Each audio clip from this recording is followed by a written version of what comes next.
It's week 3 of Dip Wars, and we've got a straight-up beef war. Dallas is loading brisket into mac and cheese because apparently brisket wasn't enough by itself. Meanwhile, Chicago's repping their Italian beef, giardiniera, au jus, provolone, the whole deal. It's Cowboys versus Bears. This one's personal. Welcome to Battle of the Beef. Now let's cook. We're going to start here roasting some poblanos under a broiler. These are going to go for about 8 to 12 minutes on low, rotating them every few minutes. And this is what you're looking for.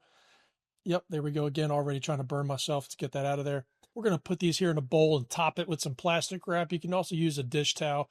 The idea is to let it steam so it's easier to get the skin off. Next up, we're going to take some leftover brisket. We're going to break it down and shred this up, just like the Lions did to the Bears defense last weekend. 52 points. Good Lord. Anyway, we're going to top this with a little bit of barbecue sauce, come in with some brisket rub. And you already know if you've watched any of my previous episodes, I'm really just trying to build out the layers of flavor here. And the barbecue sauce and the rub helps us do that. We're going to get some beef tallow melted down, take that brisket that we tossed in the sauce and rub, get this going on this pan. Intent here is really just get some caramelization, and any fattiness that's left over in the brisket's also going to render out here and help speed up the process. I suppose you could just take leftover brisket, throw it in the dip if you wanted to, but you know Dallas doesn't mess around with brisket, so we got to make sure we come correct here and elevate this a little bit. And just like we have here, you're going to want to make sure you get a good amount of bark pieces in there as well. Now this is going to be going for about 5 minutes, soaking in this beef tallow. Then we're going to take it off the heat and get back to these peppers. And this is really what you're going for. The steaming is going to help separate the skin from the flesh of this pepper and make it easier to peel. And I've gone back and forth on this depending upon the dish that I'm making, if I'm doing jalapenos or poblanos like this. Sometimes I'll leave the skin on, but if I'm doing large peppers like poblanos, I just find it easy to take the skin off, and I think it makes a difference in the texture. Otherwise, you're going to have to dice it up really small. Now that we got the skin removed from these 3 peppers, we're going to go ahead and open this up. The process to remove the seeds is really easy after these steam. Just going to take the sharp side of a knife and slide it down the flesh, and all that's going to come out nice and easy. You know, I mentioned jalapenos earlier. The difference between jalapenos and poblanos, these are going to bring a mild heat. Not enough to really burn you up, but definitely enough to give the brisket and the dip some backbone. Now, if you wanted to, you could obviously add jalapenos in here. You could do poblanos and jalapenos or either or. Totally up to you. Your dip, make it however you want. From there, we're going to add some fire roasted tomatoes for some sweetness. This also is going to play a tribute to the more tomato-based Texas-style barbecue sauce. It took us 2.5 minutes to do some crazy shit, but here we are. Taking some cornbread muffins that I made the day before, breaking this up. You're going to want to get it down to the consistency that you see there on the screen. And then we're going to toast it in the oven for about 10 minutes. Idea here is to make cornbread crumbs. When I say it out loud, it doesn't sound crazy. When I thought about it beforehand, it sounded odd. So we'll come back to those, but from now we're going to move over to start making some crostini. Last week we did some garlic bread ones, but here we're going to swap out the garlic butter for some chili oil. It's going to give us that additional smoky flavor, spicy kick. It's going to cut through a lot of the richness from the cheese. And you could use whatever type of chili oil you want. I got a special place in my heart for Momofuku, and I got a man crush on David Chang, so I got like 17 of these in my pantry. So after we get that painted on there like Caleb Williams and his fingernails, these will go in an oven at 425. Will you look at these things? Holy shit. These things were amazing. The chili oil and the butter, toasting the bottoms and the tops at the same time. I don't even want to talk about the cheese. Yep, that was cheddar. Yep, that was pepper jack. Next. So for the mac and cheese topping, do whatever you want here. You can make your own. I went with the creamiest box mac and cheese that I know of. The base of this is going to have softened cream cheese, mayonnaise, about a half a cup of barbecue sauce. Combine that is going to give us the creamy foundation that we're looking for. Then we're going to bring in the poblanos for those mild smoky heat, the fire roasted tomatoes for that tang to balance out that richness, and magically the green onions are going to get folded in here to give us a little bit of freshness. And then finally the cheese, the cheddar for the sharpness, the pepper jack for the extra kick. Every cheese here has a job with the creaminess, the bite, and the spice. And why stop there? Let's bring in the star of the dish with the brisket. Just get that folded in with the rest of the mixture. Just trying to get these ingredients as evenly distributed as possible. And then we're going to crown it with the mac and cheese. I threw in some shredded cheese in here to make sure when it melts, it gets a little extra creaminess. And besides, we're way past moderation at this point, so we might as well go all in. Then we're going to hit it with these cornbread crumbs. Remember, we toasted them. We also seasoned them with a little bit of brisket rub. This is going to go in a 350-degree oven, probably for about 20 to 25 minutes because it is pretty thick. Then take it out, put the shredded brisket on top, get that back under the broiler for about 2 to 3 minutes on low. We're going to finish it off with some barbecue sauce and green onions here. This thing is massive. I know they say everything's bigger in Texas, and they're right with this one.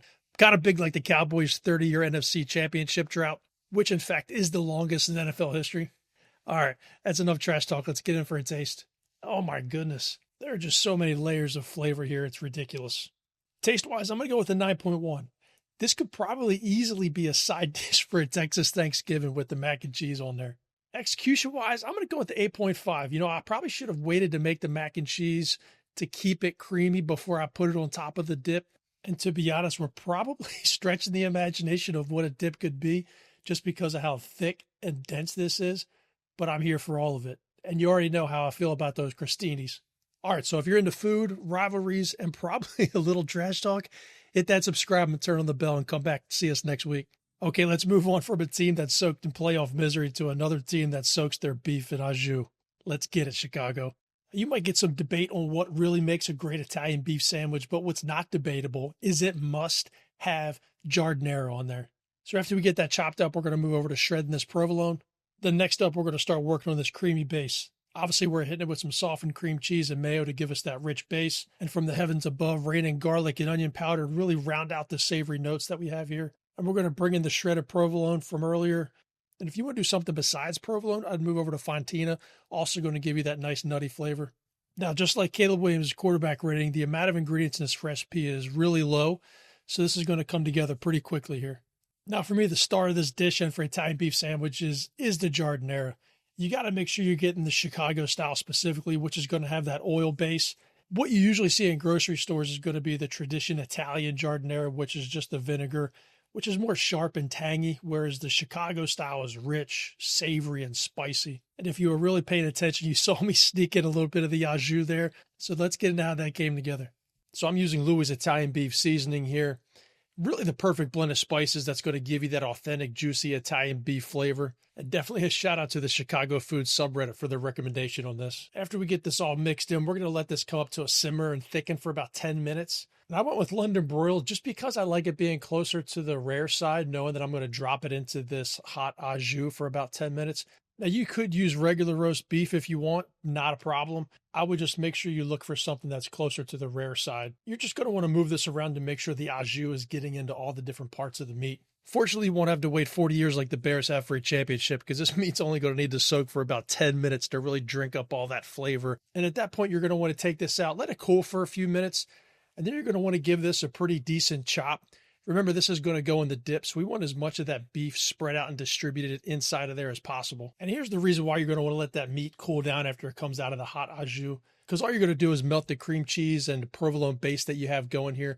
We're going to let the oven do that for us here in a few minutes. And after we get that all incorporated and folded around, we're going to drop that in our 8x8 baking dish. And because this one isn't 37 inches thick like the brisket one we did with the Cowboys earlier, this one's going to cook up pretty quick. After we drop that in the oven for about 15 minutes, we're going to take it out and add some giardiniera to the top and then get this back under the broiler for about 1 to 2 minutes. You don't have to put it back under the broiler, but you have to put some giardiniera on top before you serve this up. So let's go in here for a taste with those chili oil crostinis first.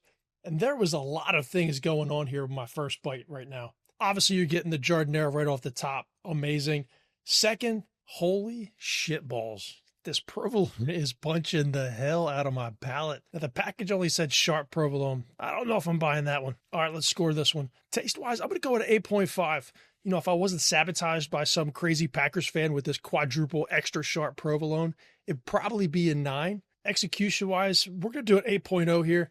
Possibly a little bit more beef. Obviously, less sharpness on the provolone. I should probably read the packages. And then honestly, as we get into this bread right here that we're going to dip into the au jus, with this alone, with the regular provolone, probably a 9+. This is the way to go, dipping this bread into the au jus and then get in here for a taste. So that's a wrap on week 3. Brisket mac and cheese for the Cowboys, Italian beef dip for the Bears. Let me know which one you got. Next week's matchup is taking us to Ireland. It's the Vikings and Steelers with the clash in the Irish showdown. Think Guinness, think Reuben, and think beer cheese. See you next game.